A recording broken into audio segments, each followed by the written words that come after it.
Saludos a todos, esta es la presentación de la simulación para la materia física de campos con el docente Oscar Alberto Castaño Gallego de la Universidad Católica del Norte.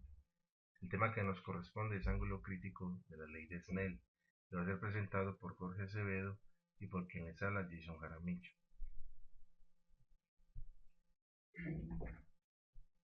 Aquí tenemos una simulación que hemos realizado para representar gráficamente el ángulo crítico cuando se da.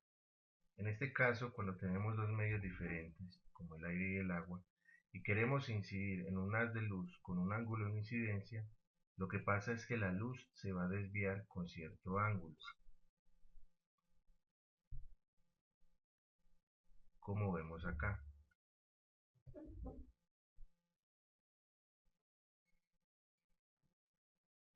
Entonces, en un determinado medio puede existir refracción como reflexión o darse las dos a la vez, dependiendo del ángulo de incidencia, como vemos acá. Para el caso que nos compete, se da el ángulo crítico. Entonces ese haz de luz que llega forma un ángulo de refracción igual a 90 grados, como vemos acá.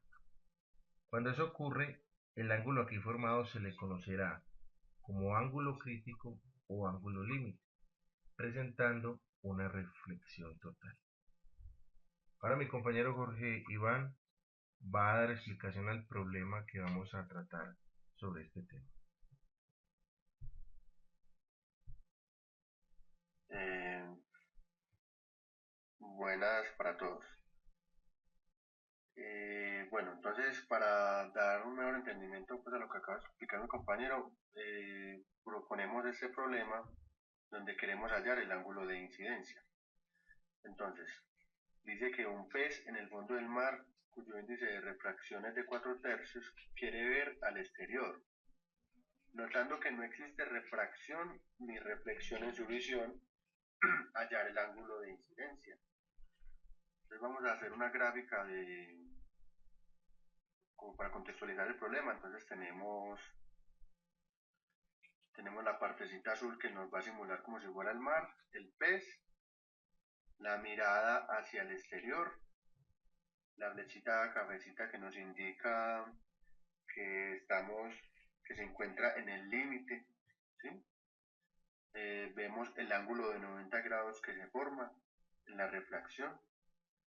Tenemos el ángulo de incidencia, que es el que nos pide el problema, pues dar la respuesta, cuál es ese ángulo de incidencia. Entonces, para eso, el mismo problema nos dice que el índice de refracción que nos da para el mar de 4 tercios y que el otro índice de refracción, que es el del aire, pues el valor para esta variable es el 1. Entonces ya tenemos los dos medios, que los guardamos en las variables de n sub 1 y n sub 2. Ya teniendo estos valores, entramos a resolver y a aplicar la ley de Snell.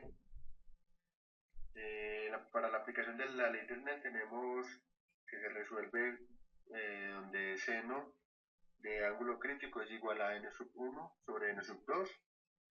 En este caso ya en la parte de la gráfica anterior tenemos los valores, entonces ya sabemos que n sub 1 es igual a 1 sobre 1 y n sub 2 es igual a 4 tercios. O sea que lo que hacemos es multiplicar 1 por 3 y 4 por 1, entonces esto nos da un igual de 3 cuartos. Entonces como respuesta final podemos decir que el ángulo crítico es igual al arcoseno de 3 cuartos. Como podemos ver, eh, la ley de Snell es relativamente sencilla. Como conclusión, tenemos que el ángulo crítico es el ángulo necesario para que el rayo se encuentre al límite de dos medios, y es por eso que también se llama ángulo límite. También es necesario que el ángulo de refracción sea de 90 grados para poder que se cumpla esta ley. También como conclusión, la ley de Snell, también llamada ley de Snell-Descartes, es una fórmula utilizada para calcular el ángulo de refracción de la luz al atravesar la superficie de separación entre dos medios de propagación con índice de refracción distinto. Cuando el ángulo de incidencia es mayor o igual al ángulo crítico, la luz no puede refractarse y se refleja totalmente la frontera. Así que la visión del pececito aquel lo que va a encontrar es como un espejo, porque se va a encontrar con una reflexión total. Muchas gracias. Muchas gracias.